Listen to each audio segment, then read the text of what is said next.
नमस्कार, स्वागत है आपका हरियाणा न्यूज़ 24 पर। मैं हूं प्रिंस लांबा, मेरे सहयोगी हिमांशु लुआ के साथ एक बार फिर मौजूद हैं हम महेंद्रगढ़, और महेंद्रगढ़ के कोर्ट में मौजूद हैं। हमारे साथ एडवोकेट करणी सिंह राठौड़ जी मौजूद हैं। आपने ये नाम जरूर सुना, क्योंकि पिछले 2-3 दिन से महिला कॉलेज महेंद्रगढ़ का एक मामला काफ़ी चर्चा में है। लड़कियों ने एक प्रोफेसर पर सेक्सुअल हरासमेंट वगैरह के काफ़ी गंभीर आरोप लगाए। उसके बाद जो उस पक्ष की हमने आपके सामने बातचीत रखी। ये हमारे साथ मौजूद है प्रोफेसर का जो पैरवी कर रहे हैं केस में, करणी सिंह राठौड़ जी। एडवोकेट राठौड़ साहब, स्वागत आपका हरियाणा में। नमस्कार सर। आप प्रोफेसर के केस को देख रहे हैं, उनकी पैरवी कर रहे हैं, तो सबसे पहले आपसे जानना चाहेंगे क्या कुछ मट रहा है, क्योंकि जो दूसरा पक्ष है, लड़कियों का पक्ष है, और उनके जो पैरवी कर रहे हैं, लीगल जो कार्रवाई कर रहे हैं, उन शमशेर जी से हमने बातचीत करवाई। अभी आपसे जानना चाहेंगे, आपकी नज़र में क्या कुछ देख रहे हैं आप मैटर? ये एक मुकदमा जो दर्ज हुआ है प्रोफेसर के खिलाफ, जी उसमें प्रोफेसर जो रविंदर सिंह है उनकी जमानत हो चुकी है जी। और कोर्ट ने आगे फाइनल रिपोर्ट आने के लिए तारीख लगा रखी है। आपने पूरा मैटर देखा है अभी तक? आपने वो उनका बेल भी करवाई है आपने, तो उससे पहले छात्राओं ने दोबारा आरोप लगाए हैं। आज छात्राओं की फिर से बयान वगैरह हुए हैं जज साहब के सामने, तो उन्होंने कहा है कि जो एफआईआर थी उसमें कहीं ना कहीं जो धाराएं थी जो लगनी चाहिए वो नहीं लगाई। उसके अलावा केस दूसरी धाराएं लगा केस को हल्का करने की कोशिश की गई। कंप्लेनेंट ने जो दरखास्त पुलिस को दी थी उस समय, उसके आधार पर पुलिस ने दरखास्त को रीड ओवर करके जो धाराएं लगाई थी उसके आधार पर प्रोफेसर को गिरफ्तार करके कोर्ट में पेश किया था, और उन धाराओं में प्रोफेसर रविंदर सिंह की जमानत हो चुकी है।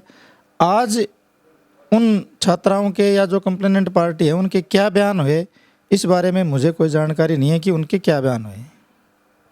छात्राओं ने कहा है कि क्योंकि हमारे साथ ज़बरदस्ती की गई, उन्होंने दबाव बनाया कि आप मेरे साथ फ्रेंडशिप करिए, इस तरीके की बातें, बहुत बातें निकल के आई हैं।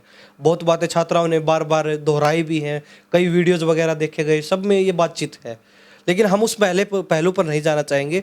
जो दूसरा पक्ष है उसकी अब तक बातचीत अच्छे तरीके से रखी नहीं गई। हम वो दिखाने के लिए यहाँ पहुँचे हैं ताकि दूसरे पक्ष की बातचीत भी जनता जान सके, क्या कुछ वास्तव में मैटर है, हकीकत जान सके।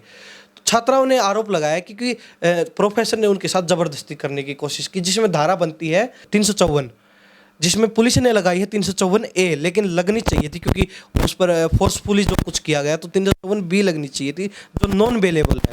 तो कहीं ना कहीं पुलिस की इसमें कमी बताई गई है, जो दूसरा पक्ष है उसकी तरफ से। ऐसा है, पुलिस में जो दरखास्त दी जाती है उसमें जो तथ्य होते हैं उन तथ्यों के आधार पर पुलिस मुकदमा दर्ज करती है। जो उनकी दरखास्त थी उसके आधार पर पुलिस ने जो धाराएं लगाई थी वो 354A, 354D और 509 IPC, ये 3 धाराएं लगाई थी, और उनकी जो दरखास्त थी उसी के आधार पर पुलिस ने कार्रवाई की है। इवन देन जो रविंदर सिंह है उसको तो ना कोई कोई पूछताछ की गई। उसके खिलाफ जो एफआईआर है वो 31/1/2023 को शाम को 5 और 6 बजे के बीच में दर्ज होती है, और रात को उसको अचानक से उठा लिया जाता है। तो मुकदमे में बिना कोई तफ्तीश किए पुलिस ने गलत तरीके पर उसको गिरफ्तार करके और कोर्ट में पेश कर दिया बिना तफ्तीश के।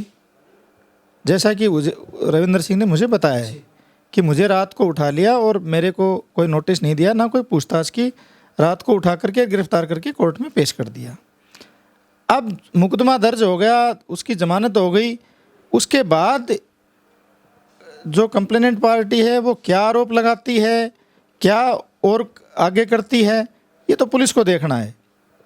क्योंकि जब कोई आदमी घटना होती है उसके बाद अब वो कोई इम्प्रूवमेंट कर रहे हैं, तो वो एक आफ्टर थॉट स्टोरी है उनकी कि वो जमानत हो गई तो अब इसके ऊपर ये धाराएं लगवा दो, उसको फिर गिरफ्तार करो। इस तरीके की जो मीडिया में बातें आ रही हैं, जो हमने देखी है, तो वो चीज़ें पुलिस को देखनी है। क्योंकि अनुसंधान करने का जो काम है वो पुलिस का होता है, पुलिस उसमें अनुसंधान करेगी। जहाँ तक रविंदर सिंह के पार्ट की बात है, रविंदर सिंह को जब भी पुलिस बुलाएगी, नोटिस देगी, तो वो हाजिर हो जाएगा और अपनी तरफ से जो भी सफाई है या जो उसको बयान देने हैं वो अपना आप खुद देगा। क्योंकि हमारा जो काम है वो कोर्ट की कार्रवाई तक सीमित है। जी। हम किसी की पैरवी कोर्ट में कर सकते हैं, पुलिस की अपनी अलग एजेंसी है, वो अपने तरीके से इन्वेस्टिगेशन करेगी।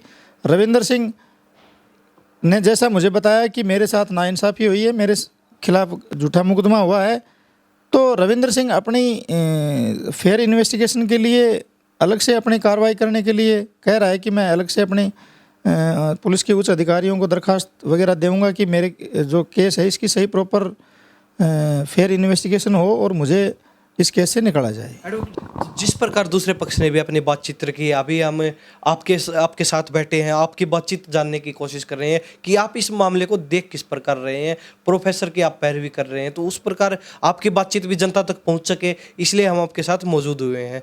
वहीं दूसरे पक्ष में कहना है कि काफ़ी लंबे समय से जो है ऐसी घटनाएं जो प्रोफेसर द्वारा ऐसे चीज़ें जो चलती आ रही हैं बहुत लंबे समय से, जिसकी शिकायत हालांकि पहले कॉलेज प्रशासन को की गई, लेकिन उसमें कॉलेज प्रशासन ने कोई अपना ध्यान इस ओर आकर्षित नहीं किया कि प्रोफेसर के खिलाफ कार्रवाई कर सकें। कुछ ऐसा है कि कॉलेज में क्या हुआ इस बारे में मैं कुछ नहीं बता सकता। जी। हमारे पास जो मुकदमा आता है, जो क्लाइंट आता है, जो हमें कागज़ देता है, उसको देख करके हम उसकी पैरवी करते हैं। मेरे पास प्रोफेसर की ज़मानत के लिए आए, हमने कागज़ लगा करके एप्लीकेशन वगैरह जो भी बनता था वो लगा करके हमने उसकी बेल की कार्रवाई कर दी, कोर्ट ने बेल दे दी। अब कॉलेज के अंदर की जो बात है वो तो कॉलेज प्रशासन जाने, और कॉलेज का जो मैटर है उससे मुझे तो कोई पर्सनल नॉलेज है नहीं कॉलेज के बारे में।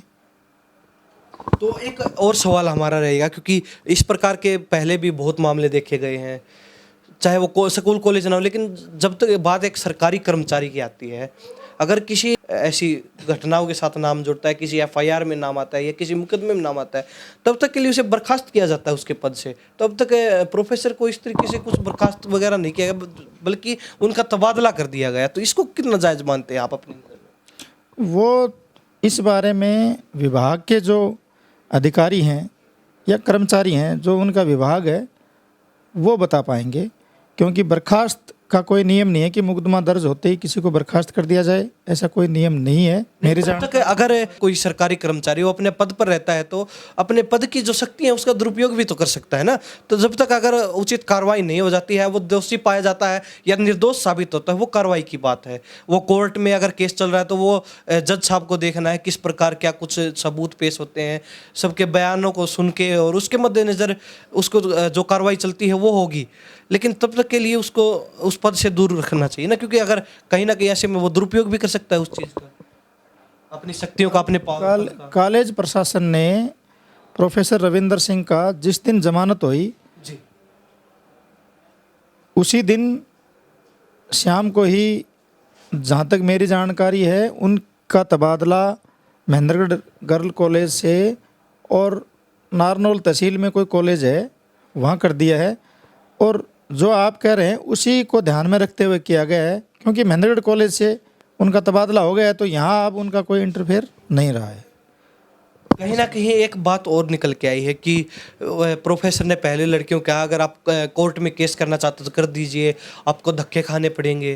क्योंकि दूसरे पक्ष से हमने बातचीत की, उसमें सारी ये चीज़ें निकल के सामने आई है।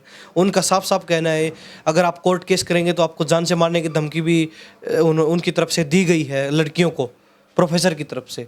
तो उसको लेकर क्या कहें, क्योंकि उन सभी धाराओं को भी जो एफआईआर दर्ज हुई उसमें जोड़ा नहीं गया जिसके तहत उचित कार्रवाई होनी चाहिए।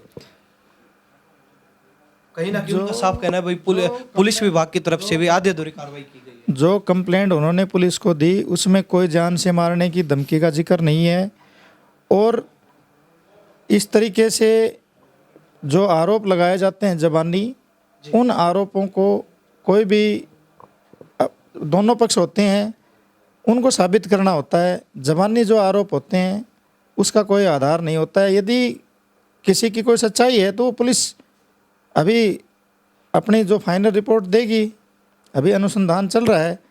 यदि कोई दोनों पक्षों को भी अपनी कोई देनी है तो वो पुलिस में दे। ज़बानी आरोप लगाने से कोई साबित नहीं होता कि ज़बानी हम किसी पर भी कोई आरोप लगाएं, उसको साबित करना होता है। आरोप लगाना एक अलग बात है और उसको साबित करना एक अलग बात है। आपका काफ़ी लंबा अनुभव है, बहुत लंबे समय से बहुत वरिष्ठ वकील हैं आप कोर्ट के। बहुत केसों को आपने देखा है, बहुत केसों की पैरवी की है, बहुत केसों को सुलझाया भी है, इस मामले की पैरवी आप कर रहे हैं, तो आपकी नज़र में क्या देख रहे हैं? क्या मामला उचित है या फिर कहीं ना कहीं कुछ गड़बड़ है? ऐसा है, अभी इस बारे में कहना गलत होगा, क्योंकि मामला अभी पुलिस के पास इन्वेस्टिगेशन के लिए पेंडिंग है। इस बारे में हम आज कोई टिक्का टिप्पणी करें वो उचित नहीं है, क्योंकि पुलिस फाइनल रिपोर्ट देगी, उसके बाद आगे मुकदमा चलेगा, कोर्ट में गवाही होंगी, उसके बाद पता लगेगा कि कौन अपराधी है, कौन निर्दोष है, कौन नहीं है। इस बारे में आज हम कोई टिक्का टिप्पणी करें। आपके अभी फिलहाल आपकी तरफ से क्या कुछ कानूनी प्रक्रिया जारी है, क्या कुछ कार्रवाई की जा रही है फिलहाल? अभी उनकी जमानत हुई है, जमानत होने के बाद परसों उनकी जमानत हुई थी 1 तारीख को। 2 तारीख को कल जहाँ तक मुझे जानकारी मिली है, क्योंकि अब मेरी कल उनसे कोई बात नहीं हुई, मुझे पता लगा है कि उन्होंने जहाँ उनका तबादला हुआ है कल उन्होंने ज्वाइन किया है, और आज भी मेरी उनसे बातचीत नहीं हुई। जिस दिन जमानत हुई थी उस दिन बात हुई थी, उस दिन उन्होंने मुझे बताया था कि मेरे खिलाफ़ मुकदमा झूठा है और मैं पुलिस के उच्च अधिकारियों से मिलूँगा और वहाँ एप्लीकेशन दे करके इस मुकदमे में सही जांच हो उसके लिए मैं कार्रवाई करूँगा।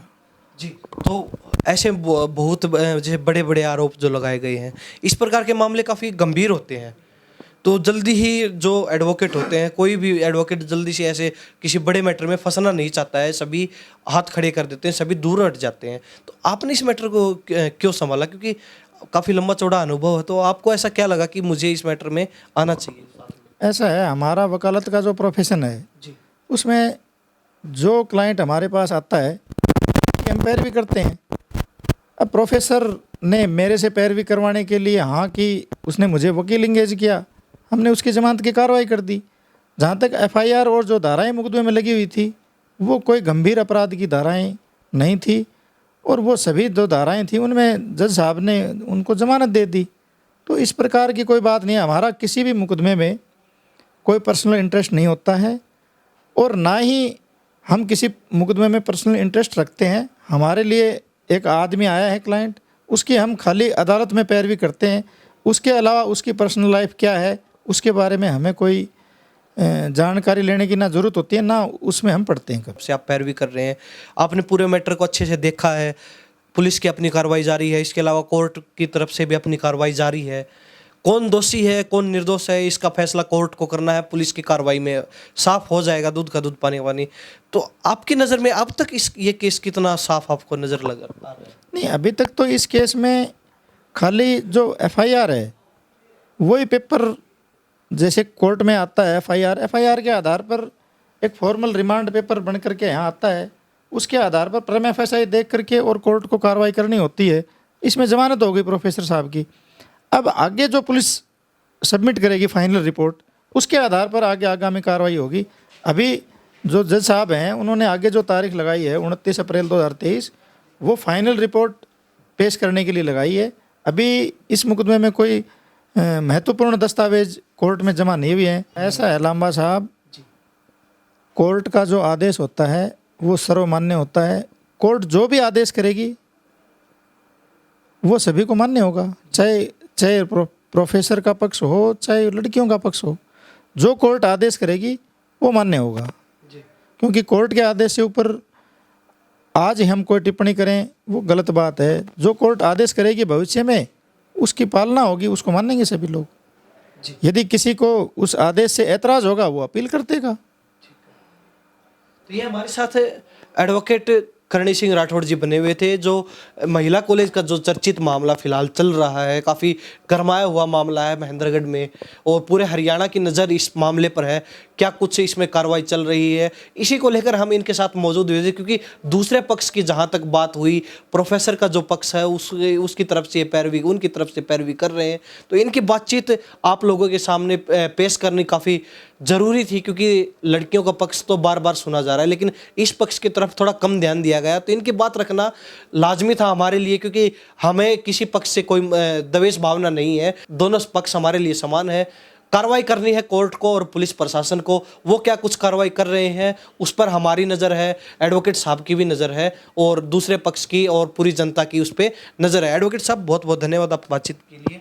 धन्यवाद। आपने सारी बातें बताई। इसके अलावा आगे भी सभी की नज़र रहेगी और समय समय पर आपसे बातचीत करते रहेंगे इस मैटर पे। Thank you sir. जी, तो ये इन्हीं सब बातों के साथ मैं प्रिंस लांबा, मेरे सहयोगी हिमांशु लांबा के साथ हरियाणा न्यूज़ 24। नमस्कार, जय हिंद।